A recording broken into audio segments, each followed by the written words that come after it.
In this tutorial, we are going to take the derivatives of natural log function ln of x.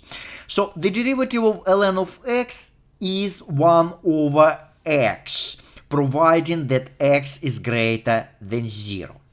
Now, say we need to differentiate ln of 2x plus 1, so natural logarithm of 2x plus 1. So it's gonna be the derivative of ln 1 over, and we have to keep the argument 2x plus 1. And since this is a composite function, we have to use the chain rule. So by taking the derivative of inside function, which is 2x plus 1, and multiply it by the derivative of outside function.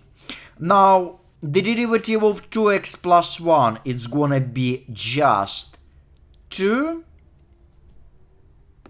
which simplifies to just 2 over 2x plus 1, where 2 just placed on top of this fraction. So that's the answer. Okay, move on. Say you have to differentiate ln of x to the 4th power.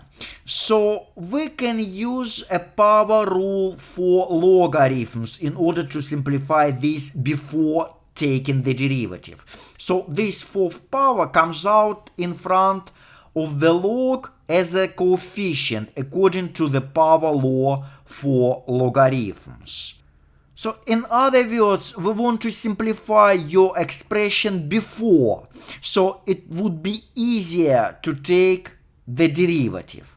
So since you have 4 times ln of x and 4 is just a constant in front, so next you want to keep this 4 and take the derivative of ln, which is just 1 over x. So we will get 4 times 1 over x, which is 4 over x. To be perfectly honest with you, there is second way to solve this problem, just straight away without simplifying. But you have to apply the chain rule then.